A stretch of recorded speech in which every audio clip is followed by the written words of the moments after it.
لو تناهيتم إلى سر الحياة وصنعتم كائنا حيا نرى.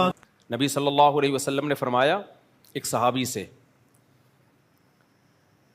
کہ ان فیک خصلتین یحبہم اللہ ورسولہ. یہ بہت زبردست حدیث ہے, اس کو پلے باندھ لیں, آپ ہمیشہ کے لیے یاد کر لیں.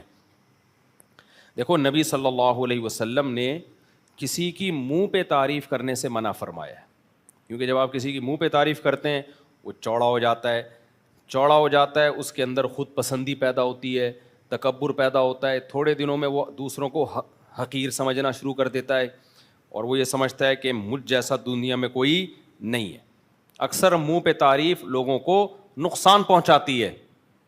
دیکھا ہوگا نا آپ نے, بعض پیر ایسے ہوتے ہیں مرید ہر وقت پاؤں دباتے رہتے ہیں, حضرت جی آپ تو ایسے ہیں, حضرت جی آپ تو, تھوڑے دنوں میں حضرت جی اپنی اوقات بھول جاتے ہیں. ایک جاننے والے تھے, اب وہ نماز بھی نہیں پڑھ رہے, وہ اتنے شریعت کے یعنی واضح حکام کو توڑتے تھے. وہ تھے وہ پیر صاحب اور اہل حق کے سلسلے میں سے تھے, یہ نہیں کہ کوئی بدعتی یا کوئی گمراہ لوگ ہوں, اہل حق کے سلسلے میں سے تھے, بڑے عالم تھے اور فرض نماز نہیں پڑھ رہے بھائی, سو رہے ہیں تو سوتے ہی چلے جا رہے ہیں. ہمیں بڑا احساس ہوا کہ یار اچھے بھلے آدمی ہیں, جماعت سے نماز میں غائب ہوتے ہیں, بلا وجہ نمازیں ضائع کر رہے ہوتے ہیں, مریدوں کا زبردست حلقہ ان کا. تو میں نے ایک دن کسی سے پوچھا, میں نے کہا یار یہ اچھا بھلے آدمی ہیں, ان کو ہو کیا ہے؟ اچھا ان کی غلطی کی اصلاح کے لیے اگر کوئی شخص ان کو جا کے بتائے کہ حضرت آپ یہ جو کر رہے ہیں کائنڈلی یہ نہ کریں, کوئی بات انہوں نے جیسے کہہ دی بیان میں, تو ایک دم غصے میں کیا ہو جائیں, رگیں پھول جائیں ان کی نا دماغ کی. اب لوگ ان سے بات کرتے ہوئے بھی ڈریں کہ یار ان کو کوئی جیسے بیان میں کوئی غلط بات کر دی نا تو کوئی ان کو سمجھا دے کہ حضرت یہ بڑے احترام سے, نہیں, ایک دم وہ کیا ہو جاتے ہیں, ان کے غصے سے دماغ خراب ہونا شروع ہو جائے. تو میں بھی پریشان تھا یار ان کو ہو کیا ہے. پرانی بات ہے, اب ان کسی کے سمجھ میں نہیں آئے گا کہ کس کی بات کر رہا ہوں, بہت پرانا قصہ ہے, 10-15 سال ہو گئے اس واقعے کو. تو ایک دن کیا ہوا, انہی کے ایک جاننے والے نے کہا کہ اصل میں یہ پیر صاحب کا, بزرگ کا قصور نہیں ہے, ان کو اپنے بارے میں وہم ہو گیا ہے کہ میں بہت نیک ہوں. نہیں آئی میرا خیال بات, ان کو اپنے بارے میں کیا ہو گیا ہے, وہم ہو گیا ہے کہ میں بہت نیک ہوں. لوگوں نے پاؤں اتنے دبائے, تعریفیں اتنی کی, حضرت جی حضرت جی حضرت جی کر کے نا ان کو وہم ہو گیا کہ شاید میں واقعی بہت پہنچا ہوا ہوں. اب جب آپ کو اپنے بارے میں یہ عقیدہ بن جائے کہ میں بہت پہنچا ہوا ہوں, پھر کوئی آپ کی برائی کرے گا تو غصہ آنا بالکل بجا بند. نالج ہی نہیں ہے تو ظاہر ہے پھر غصہ آئے گا نا آپ کو. تو اس کا حل یہ نہیں ہے کہ ان کو غصہ کم کرنے کے بیانات سنائے جائیں, بیٹھ جاؤ بھائی. تو اس کا حل یہ نہیں ہے کہ ان کو یہ بتایا جائے کہ غصہ اسلام میں حرام ہے. ان کا فالٹ یہ نہیں ہے کہ ان کو غصہ جلدی آتا ہے, نہ نہ نہ. بعض لوگوں میں بیماری ہوتی ہے, غصے کے مریض ہوتے ہیں یا غصہ ان کو جلدی آتا ہے, وہ ایک اس کا علاج الگ ہے. ان کا ٹیکنیکل فالٹ یہ ہے کہ یہ اپنے بارے میں سمجھ بیٹھے ہیں کہ میں کیا ہوں, میں بہت. تو ہم میں سے بہت سے لوگ یہ اپنے بارے میں سمجھنے لگتے ہیں. تو اس کا حل یہ ہے کہ جس وجہ سے یہ سمجھ رہے ہیں نا کہ میں نیک ہوں, جس دلیل سے یہ سمجھ رہے ہیں کہ میں بہت نیک ہوں, تو یہ ثابت کر دیا جائے کہ یہ دلیل ہے نہیں. دیکھو کہیں آپ کا مناظرہ ہو رہا ہو, بحث ہو رہی ہو, اگلا حدیث پیش کر رہا ہے کہ یہ دلیل ہے, دیکھو اس سے یہ مسئلہ ثابت ہوتا ہے, تو آپ حدیث کا انکار تو نہیں کرو گے نا, حدیث تو دلیل ہے, لیکن آپ یہ ثابت کر دو کہ بھئی یہ ضعیف حدیث ہے, یہ حدیث کیا ہے, ضعیف ہے, تو اس کا استدلال کیا ہو جائے گا, خود بخود کمزور. کسی نے دلیل میں گواہ کو پیش کیا دعوی کو ثابت کرنے کے لیے, تو آپ کیا کرو گے, یہ ثابت کر دو کہ بھئی یہ گواہ جھوٹے ہیں, ان کے بارے میں پبلک کی رپورٹیں صحیح نہیں ہیں. تو اب اس کی دلیل کیا ہو جائے گی, جب دلیل کالعدم ہو جائے گی تو دعویٰ خود بخود کالعدم ہو جائے گا. تو بعض دفعہ انسان کو, میں یہ اس لیے بتا رہا ہوں کہ ہم اور آپ بھی اس میں مبتلا ہو سکتے ہیں, کسی کی غیبت مقصد نہیں ہے, آپ کو ویسے بھی کیا پتا کس کی بات ہو رہی ہے, ہم اور آپ میں بھی اس مرض میں آ سکتے ہیں. لوگ تعریف کرتے ہیں, دلیل ہمیں اپنے بارے میں, ہم وہ جو بزرگ سمجھ رہے تھے نا اپنے آپ کو میں بہت نیک ہوں, وہ کس دلیل کی بیس پہ سمجھ رہے تھے کہ میرے اتنے سارے مریدین ہیں, سب مجھ سے دم کرواتے ہیں, سب مجھے دعاؤں کا کہتے ہیں, سب میری جوتے اٹھا کے بغل میں رکھ کے گھوم رہے ہوتے ہیں, مجھے ننگے پاؤں کوئی نہیں جانے دیتا, اپنی چپلیں میرے آگے کر دیتے ہیں, اور مجھے فلاں بزرگ سے خلافت بھی ملی ہوئی ہے, فلاں بزرگ نے مجھ پہ اعتماد بھی کیا ہوا ہے, اور مجھے فلاں دن خواب آیا تھا, اس میں نبی صلی اللہ علیہ وسلم نے بڑی خوشخبری دی تھی, تھپکی دی تھی مجھے, اور ایک دن میں سویا تو مجھے خوشبو آنا شروع ہو گئی اچانک کمرے میں. اس قسم کے واقعات ہوتے ہیں لوگوں کے ساتھ. تو ایک دن میں نے دیکھا ایک بزرگ آئے ہوئے ہیں سفید لباس میں, وہ مسکرا رہے ہیں مجھے دیکھ کے. تو ان واقعات سے انسان کو اپنے بارے میں وہم ہونے لگتا ہے کہ یار واقعی میں کیا ہوں, بزرگ ہوں.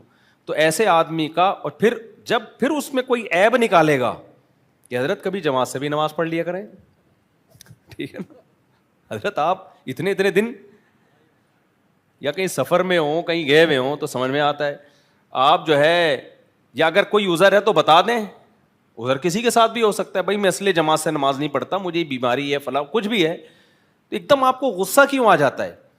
تو غصہ آنا اس کی علامت ہے وہ جو بندے کی میں پوری نا ڈیٹیل بتا رہا ہوں, جس نے کہا تھا نا اصل میں ان کو وہم ہو گیا کہ یہ کیا ہے, یہ نیک ہیں. تو یہ ہم میں سے کسی کو بھی وہم ہو سکتا ہے, خوب سمجھ لو, بڑا خطرناک بیماری یہی ہے. تو انہیں اس نے کہا کہ حضرت یہ غصہ ان کا اصل میں غصے کے مریض نہیں ہے, یہ ان کو اپنے بارے میں وہم ہو گیا ہے کہ یہ کیا ہے, بہت نیک. تو جس دلیل کی بیس پہ یہ سمجھ رہے ہیں نا کہ میں نیک ہوں, اس دلیل کا رد کر دو. ان کو کوئی جا کے یہ بتا دے کہ لوگ جو آپ کے جوتے اٹھا رہے ہیں تو یہ اس کی دلیل نہیں ہے کہ آپ کیا ہیں, نیک ہیں. لوگ شف سرکار کے جتنے جوتے اٹھاتے ہیں نا, اتنے جوتے دنیا میں کسی کے نہیں اٹھائے گئے ہیں. لوگ آپ کو صبح شام ہدیہ دے رہے ہیں لا لا کے. اگر ہدیے کی بیس پہ کسی کو نیک سمجھنا ہے کہ اتنے لوگ لا کے ہدیے دے رہے ہیں, تو ایسی سرکاریں مارکیٹ میں موجود ہیں, ایسے جاہل پیر جو ایک وقت کی بھی نماز نہیں پڑھتے, جن کو ہدیے کروڑوں اربوں کی شکل میں ملتے ہیں, دمبے ملتے ہیں, بکرے ملتے ہیں, اور پتہ نہیں کیا کیا. اگر آپ یہ سمجھ رہے ہیں کہ لوگ مجھ سے جناب میرے سامنے ایسے جھک کے بیٹھتے ہیں, میرے ہاتھ پاؤں چومتے ہیں, تو پنڈتوں کے ہاتھ پاؤں بھی چومے جاتے ہیں. کتنے پنڈت ایسے ہیں جن کے لوگ آتے ہیں تو ہاتھ چومتے ہیں, ان کے سجدے کرتے ہیں. تو وہ دلیل کو انہوں نے کہا کہ بھائی آپ کمزور قرار دے دیں, تاکہ یہ جو اپنے بارے میں ان کو وہم ہو گیا ہے کہ میں نیک ہوں, یہ وہم کیا ہو جائے, ختم. جب وہم ختم ہو جائے گا, پھر اگر کوئی آ کے غلطی بتائے گا کہ آپ کی یہ غلطی ہے, تو اگلا سوچنے پر مجبور ہوگا کہ بھائی جب میں نے یہ دعویٰ ہی نہیں کیا کہ میں نیک ہوں, اور میں نے دعویٰ ہی نہیں کیا کہ میں ہر چیز میں صحیح ہوں, تو بھائی جب میں کسی بھی چیز میں غلط ہو سکتا ہوں تو پھر میں سنوں تو صحیح نا. دیکھو اور آسان مثال سے بات سمجھاتا ہوں. ہمارے ایک جاننے والے, ان کے پیٹ کا کوئی مسئلہ تھا یا کیا مسئلہ تھا, ڈاکٹر کے پاس گئے. تو وہ ہوتا ہے نا, وہ جو مشین میں نہیں ڈالتے, ڈیزن کر کے ایک بڑی سی مشین میں ڈالتے ہیں یار, MRI, وہ جیسے لگتا ہے قبر میں جا رہا ہے بندہ. ہاں, سٹی اسکینس. ان کا سٹی اسکین ہوا. بعض دفعہ سٹی اسکین میں ہوتا یہ ہے کہ ڈاکٹر جو بیماری دیکھنا چاہ رہے ہوتے ہیں وہ تو ٹھیک نکلی ہوتی ہے, کچھ اور نکل آتا ہے. صحیح ہے نا, کیا نکل آتا ہے, کچھ اور.